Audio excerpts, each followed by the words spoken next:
There is prophecy in Genesis 12 that the Messiah will be a descendant of Abraham. Genesis 17, he'll be a descendant of Isaac. Numbers 24:17, descendant of Jacob. Genesis 49:10, he'll be from the tribe of Judah. Isaiah 9:7, he'll be an heir to the throne of David. The list goes on, and then in the beginning of the New Testament, Jesus fulfilled all of those. It says in Micah 5:2, he'll be born in Bethlehem.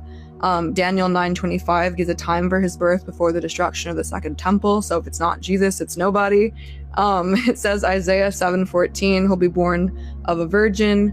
It talks about his entire childhood fleeing from Egypt.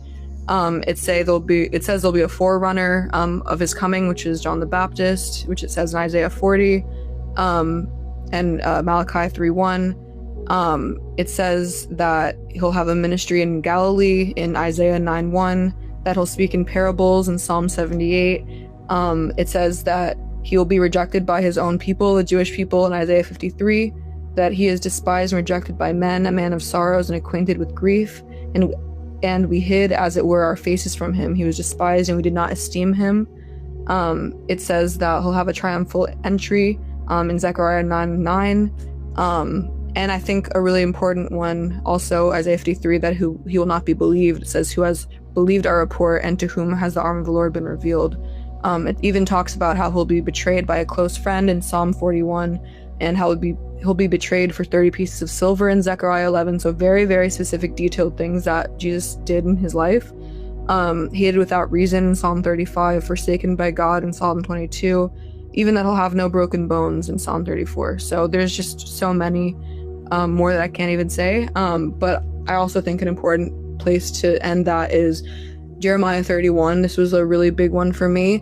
It talks about a second covenant that God will make with the Jewish people. And it literally says that God will make a covenant with our people unlike the one he made with our forefathers. So in the Mosaic covenant that our people mainly follow today, it says that he'll make a new one because we broke the first one. And it says that he'll give us a new heart and a new spirit. And that's exactly what believers, Jewish or not Jewish, say that we've experienced. So that's something that God promises our people in our Tanakh. So I think, yeah, the evidence speaks for itself.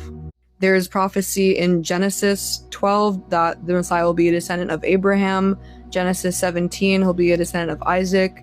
Numbers 24:17, descendant of Jacob. Genesis 49:10, he'll be from the tribe of Judah. Isaiah 9:7, he'll be an heir to the throne of David.